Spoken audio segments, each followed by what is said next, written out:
mengadakan percakapan praobservasi ya Bu ya. Sebelum nantinya saya akan mengamati jalannya proses pembelajaran yang Ibu laksanakan di dalam kelas. Atau sebelum saya melakukan supervisi kelas. Di sini adapun tujuan dilakukannya supervisi adalah untuk mengetahui dan mengevaluasi jalannya proses pembelajaran yang Ibu lakukan.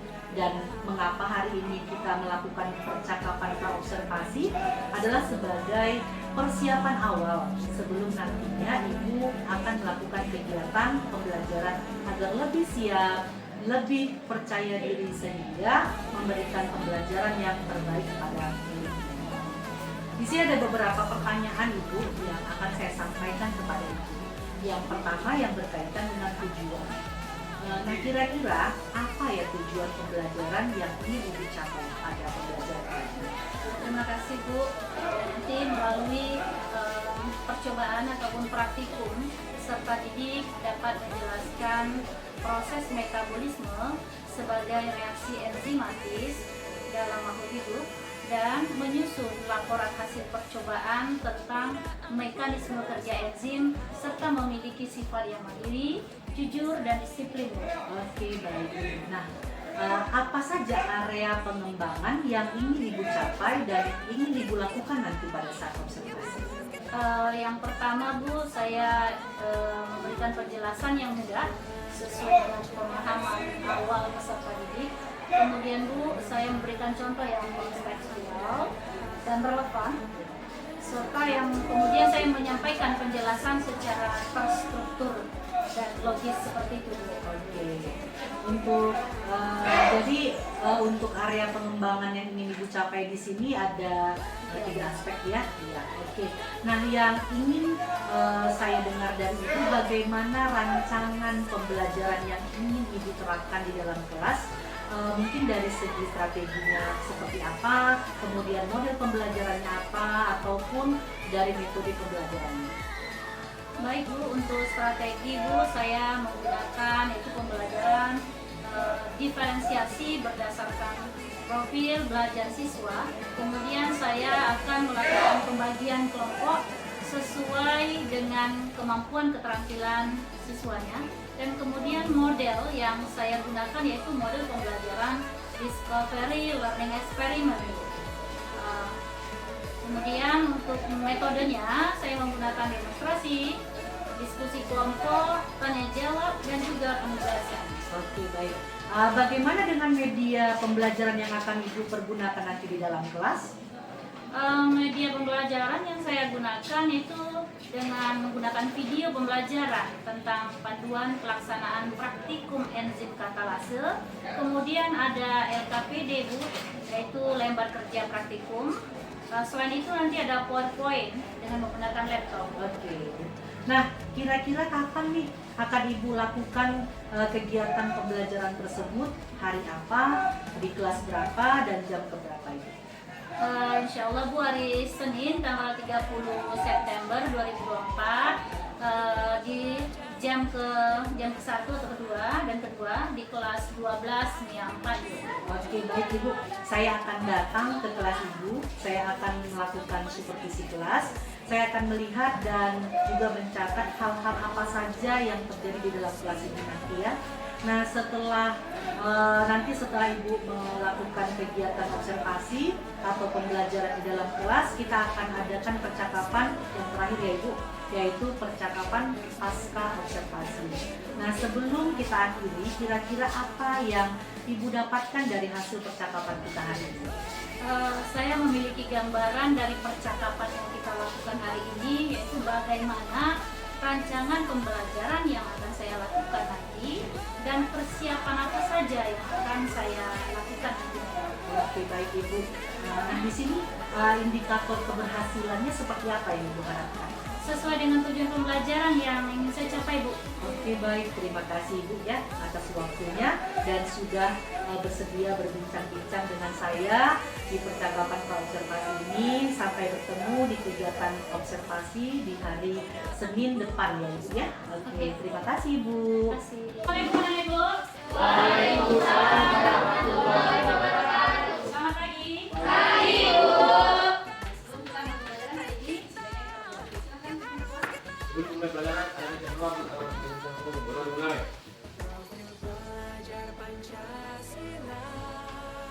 Mulai.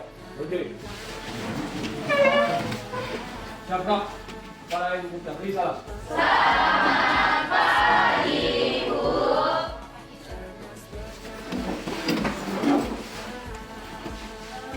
Sekretaris, apakah hari ini saya dilantik?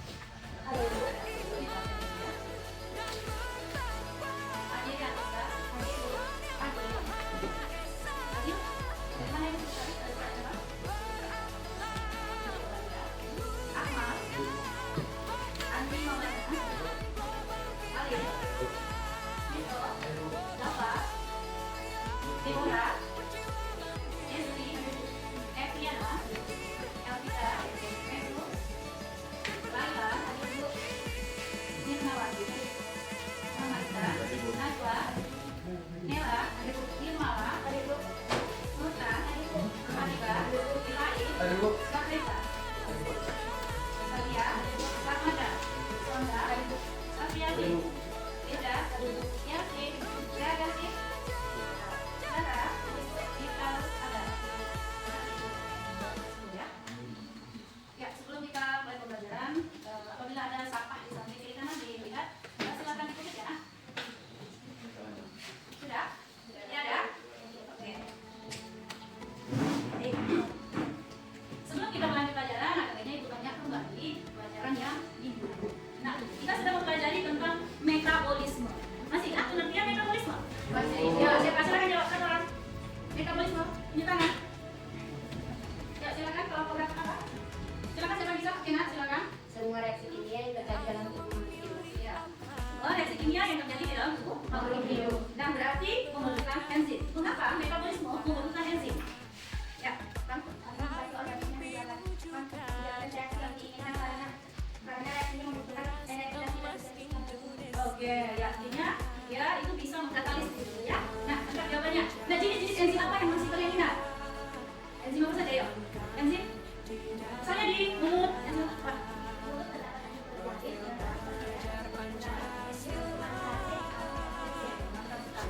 Tentunya enzim ini memiliki cara kerja.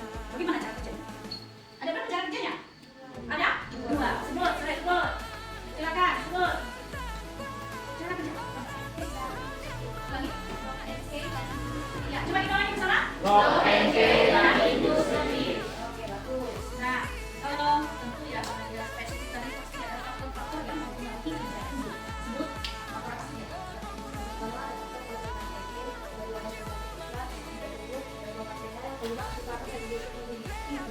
Nah, ada keterkaitan nanti dengan mekanisme kerja enzim yang akan kita lakukan.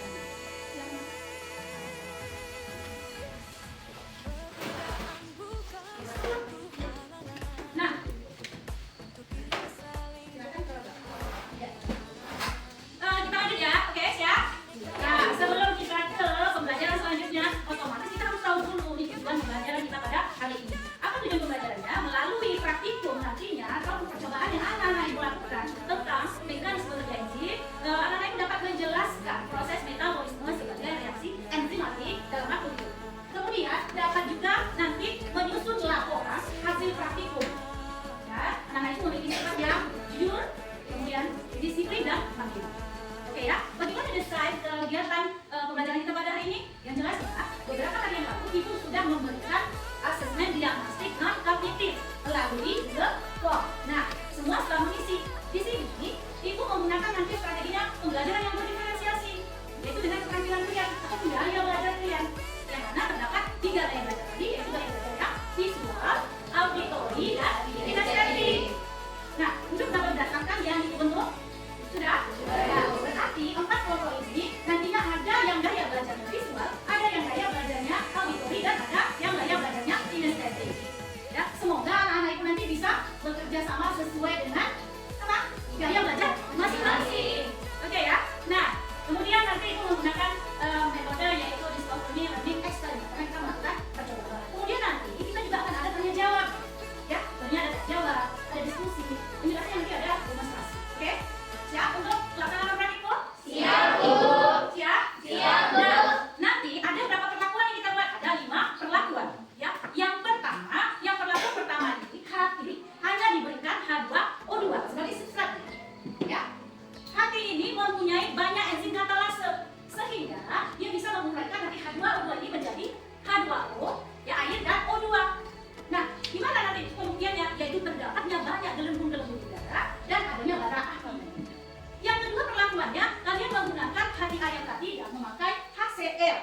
Oke. Yang ketiga, tetap ya diberikan H2O2. Nah, yang ketiga, hati Anda dengan memakai KOH atau OH. Yang keempat, ada hatinya nanti memakai apa? Memakai es atau kita dinginkan dengan suhu yang salah ini. Satu lagi suhu yang panas. Masih ingat nggak kalian? Bahwasannya enzim tadi kalau bekerja terlalu panas bagaimana? Ayo, berusaha atau kata lainnya denaturasi. Nah, itu ya, oke. Nah, jadi apa sebenarnya manfaat yang kita terkaitkan dengan materi ini? Kalian mengetahui bagaimana mekanisme bekerja enzim tadi, baik yang dengan misalnya suhu tinggi, dengan suhu rendah, dengan pH asam ataupun pH basa. Oke, siap? Ya, baiklah kalau gitu. Sebelumnya, ibu mau apa dulu explaining? Kelihatannya pada tegang semua. Ya, nah, explainingnya itu kalau ibu katakan metabolisme, maka semua dipakai. Ya, silakan. Kalau ibu katakan nanti low and care theory, angkat tangan. Inductive speed, angkat tangan. Kalau ibu katakan katalis berdiri. Sudah, kita contohkan satu ya. 15 nyala? Ya. Oke, menyala ya. Nah, metabolisme, inductive speed, katalis. Ayo, katalis apa? Yang konsentrasi. Ulangi lagi. Saya ulangi. Metabolisme, low and care theory. Belum ya, dari tadi sudah salah. Coba ulangi. Pertama kali kalau metabolisme kita ya, low and care theory, angkat tangan. Kemudian inductive, katalis, siap? Mulai sampai? Katalis, metabolisme, inductive. Oke, baik. Kalau kita sudah bisa presentasi, berjawab dengan gaya belajar masing-masing. Nah, caranya ibu akan lakukan panduan praktikum kita pada hari ini. Ya. Silakan dicek masing-masing apakah alat bahannya sudah disiapkan. Ya, kalau sudah cek dulu. Cek.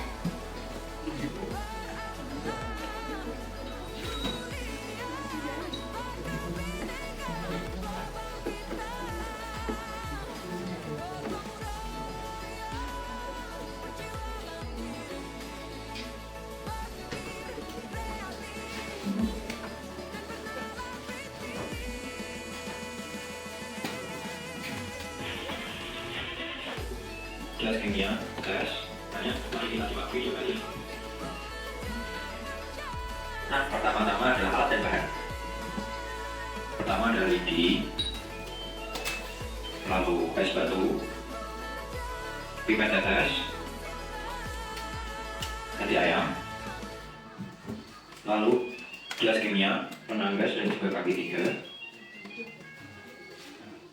H2O, lalu NaOH dan HCl, ada spiritus, rak tabung reaksi, pisau dan juga piring, dan penjepit. Langkah pertama yaitu iris hati menjadi potongan kecil. Setelah itu masukkan hati ayam ke dalam tabung reaksi. Kita berbentuk ekstrak ya. Oke. Lalu siapkan 5 tabung reaksi yang berisi hati dan simpan ke dalam 5 keadaan. Keadaan pertama yaitu keadaan normal, hati ditambah H2O2. Yang kedua, Oke, perhatikan kembali. Ada 5 pengakuan. Ini juga nanti jadi panduan buat kalian dan kemudian ada LKPD yang diberikan. hati ditambah H2O2 ditambah HCl. Yang ketiga, hati ditambah H2O2 ditambah NaOH. Yang keempat, hati plus H2O2 plus keadaan panas. Yang kelima, hati ditambah H2O2 plus keadaan dingin. Lalu hidupkan spiritus dan tunggu sampai mendidih. Setelah itu masukkan tabung reaksi yang berisi hati ke dalam gelas kimia. Lakukan juga pada gelas kimia yang berisi es batu. Lalu keadaan selanjutnya adalah hati ditambah HCl atau dalam keadaan asam. HCl ditambahkan sebanyak 4 atau 5 tetes. Lalu hati ditambah NaOH atau dalam keadaan basah. Sama dengan HCl, NaOH ditambah sebanyak 4 atau 5 tetes. Pertama-tama adalah reaksi dalam keadaan normal. Hati dicampurkan dengan H2O2 sebanyak 2 mili. Bisa kita lihat gelembung yang dihasilkan sangat banyak dan menghasilkan nyala api yang cukup banyak. Selanjutnya dalam keadaan asam atau healthy yang ditambah HCl. Cara mereaksikannya juga sama, yaitu dengan menambahkan H2O2. Dilihat dari reaksi tersebut, gelembung yang dihasilkan tidak banyak dan nyala apinya sedikit. Lalu hati dalam keadaan basah atau hati ditambah H2O2 dan NaOH. Bisa kita lihat gelembung yang dihasilkan cukup banyak, nyala apinya juga cukup banyak. Setelah faktor pH, sekarang kita masuk ke faktor suhu, yaitu hati plus H2O2 dalam keadaan panas. Bisa kita lihat gelembung yang dihasilkan sangat sedikit dan nyala apinya juga sedikit. Selanjutnya yang terakhir adalah hati plus H2O2 pada keadaan dingin. Dari reaksi tersebut, gelembung yang dihasilkan sedikit dan nyala apinya sedikit. Dari hasil Ya, silakan bekerja. Coba kira-kira kinerja dari masing-masing kalian. Silakan ada nomor kuliah juga. Ya, gerak. Mulai dengan menghaluskan hati. Yang pertama, mulai dengan menghaluskan hati. Waktunya dibatas, silakan kerja. Bagi yang tidak ada kerjanya dalam video, setiap kemampuan yang dibuat video lagi ya. Kurang ya. Cerdas berkarakter itu kita.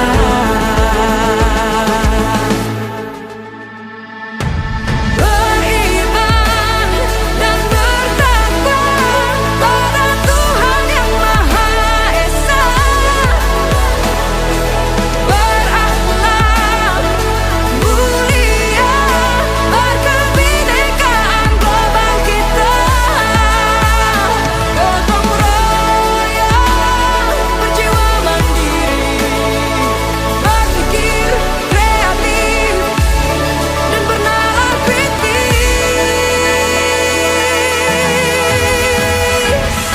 Perbedaan bukan suatu halangan untuk kita saling bergandeng tangan. Bineka Tunggal Ika, semboyan negeri kita yang harus kita jaga bersama. Profil pelajar Pancasila tanamkan di dalam dada. Profil pelajar Pancasila, cerdas berkarakter itu kita.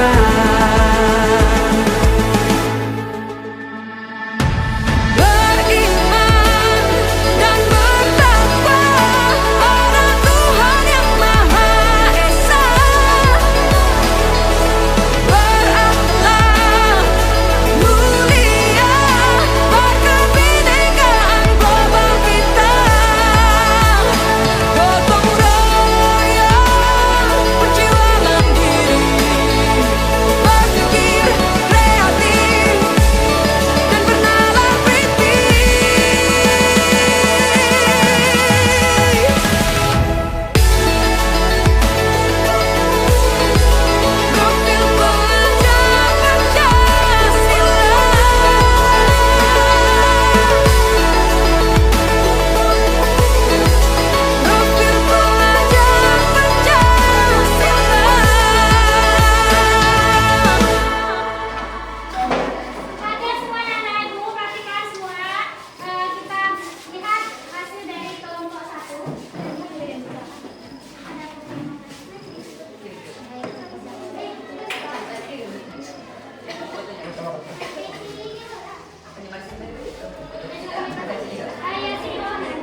Sedangkan ekstra hati diinginkan menghasilkan gelembung 2 positif dan nyala api 2 positif.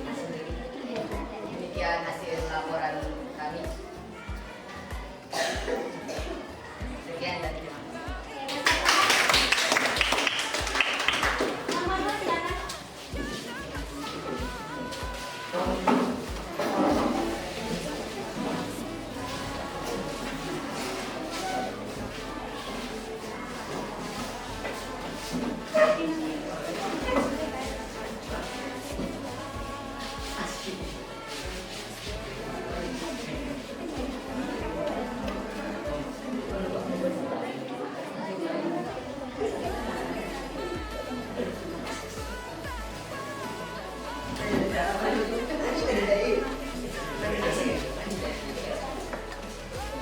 Assalamualaikum warahmatullahi wabarakatuh.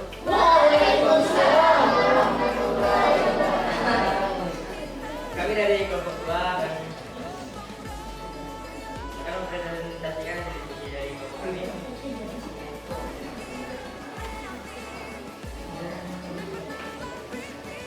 Pada larutan ekstraksi, gelembung yang dihasilkan 4 positif dan nyala api 4 positif. Larutan ekstra api plus HCl, gelembung yang dihasilkan tidak ada dan nyala api tidak ada. Ekstra hati tambah OH, gelembung yang dihasilkan plus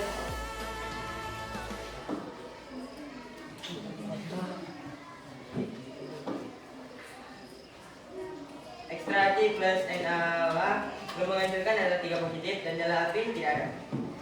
Ekstra hati plus yang dipanaskan, gelembung yang dihasilkan tidak ada dan nyala api tidak ada. Ekstra hati yang didinginkan, gelembung yang dihasilkan 3 positif dan nyala api 1 positif. Demikian hasil presentasi dari kelompok kami. Sekian dan terima kasih. Assalamualaikum warahmatullahi wabarakatuh. Silakan kelompok 3.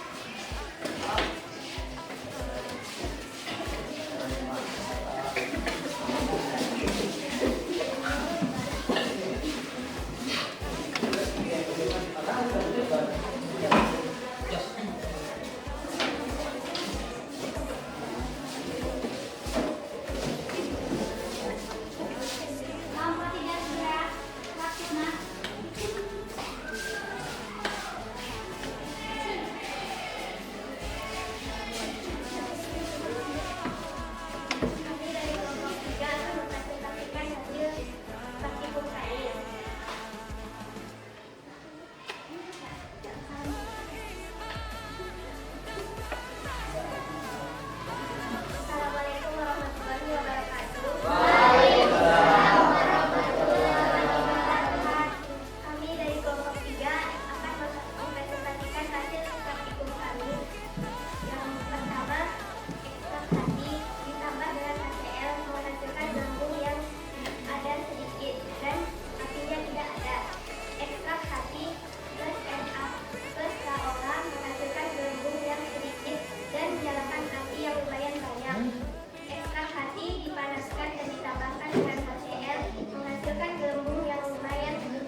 tidak positif. Ekstrak hati dipanaskan, tidak menghasilkan gelembung dan tidak ada nyala api.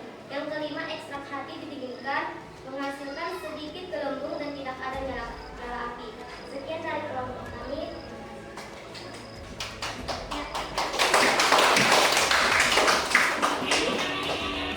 Tetapi tidak optimal. Oke, silakan duduk.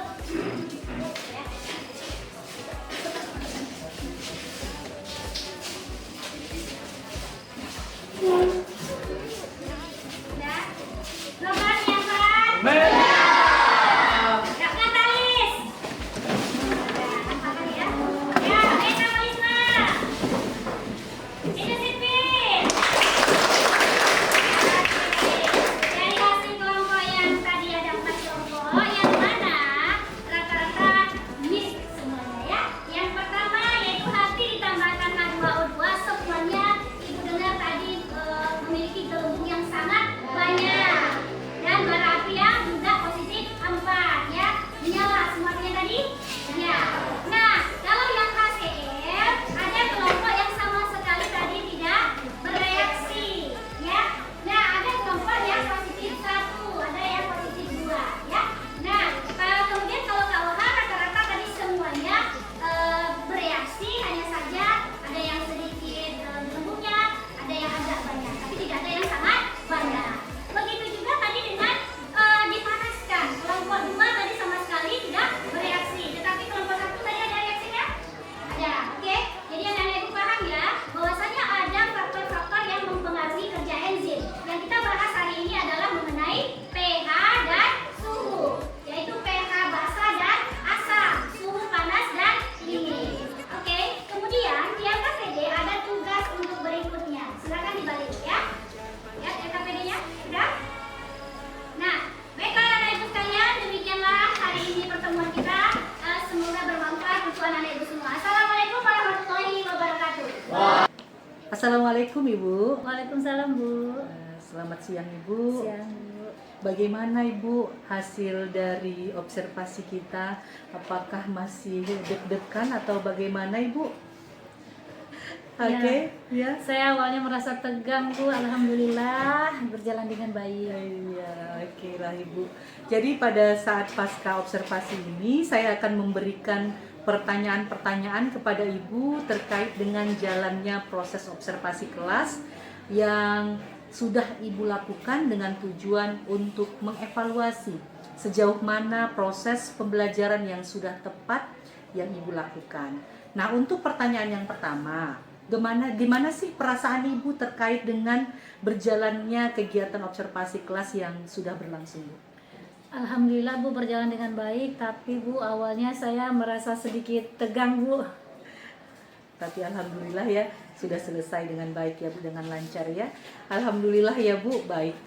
Di sini bisa nggak diceritakan kembali area pengembangan apa yang akan Ibu lakukan di dalam kelas dan kemudian langkah-langkah atau tahapan pembelajaran yang sudah Ibu lakukan di dalam kelas? Baik, Bu, terima kasih. Terkait tahapan tentunya saya membuat perangkat pembelajaran ya, Bu. Kemudian untuk area pengembangan itu ada area pengetahuan dan keterampilan. Untuk area pengetahuan, Bu, itu siswa mengetahui bagaimana mekanisme kerja enzim katalase. Sedangkan untuk area keterampilannya itu siswa dapat mempraktekkan mekanisme kerja enzim pada organ hati ayam. Oke Ibu, saya melihat dari observasi yang Ibu lakukan, anak-anak sudah berpartisipasi aktif seluruhnya di dalam kegiatan pembelajaran Ibu. Nah, jadi area pengembangan yang Ibu jelaskan tadi adalah pengetahuan dan keterampilan ya Bu ya. Menurut Ibu, sejauh mana area pengembangan yang sudah Ibu sampaikan tadi? Apakah sudah berhasil Ibu lakukan di dalam kelas tadi? Menurut saya, Bu, alhamdulillah berjalan dengan baik. Namun masih ada kekurangannya, Bu. Oke, jadi menurut Ibu, apa sih sebenarnya kekurangan atau mungkin kendala-kendala yang Ibu hadapi pada saat proses pembelajaran di dalam kelas tadi? Tentu kekurangan dan hambatannya ini dialami juga oleh guru-guru yang lain ya, barangkali Bu, yang mana ada beberapa siswa yang tidak ingin terlibat dalam kegiatan belajar mengajar ini. Dan siswa terlihat kurang aktif begitu, Bu. mungkin mereka waktu pada saat praktik itu hanya mengandalkan teman, mungkin seperti itu ya Bu ya. Menurut Ibu kira-kira mengapa hal itu bisa terjadi? Barangkali Bu, karena siswanya kurang termotivasi dengan materi yang saya sampaikan Bu. Oke. Kemudian apa yang Ibu harapkan ke depannya? Tentunya saya akan merubah strategi ataupun pendekatan yang lebih tepat untuk materi ini. Oke, baik. Nah, jadi pada proses pembelajaran ke depannya nanti Ibu akan menyesuaikan dengan proses atau strategi atau pendekatan pembelajaran yang lebih tepat lagi ya Bu ya. Mudah-mudahan apa yang nanti Ibu rencanakan dapat realisasi dan memberikan konsep dan proses pembelajaran yang lebih baik lagi dibandingkan dengan yang tadi ya Bu ya. Jadi di sini saya tunggu cerita-cerita Ibu nanti apakah bisa direalisasikan atau tidak. Kira-kira kapan nih akan Ibu lakukan perubahan dengan rencana yang akan Ibu sampaikan tadi? Mungkin untuk waktu tepatnya belum bisa saya tentukan Bu, tapi insya Allah akan saya lakukan secepatnya ya Bu. Oke, baik Bu, terima kasih atas jawaban-jawabannya. Mudah-mudahan apa yang Ibu rencanakan ini bisa secepatnya direalisasikan. Oke, terima kasih Bu. Terima kasih Bu.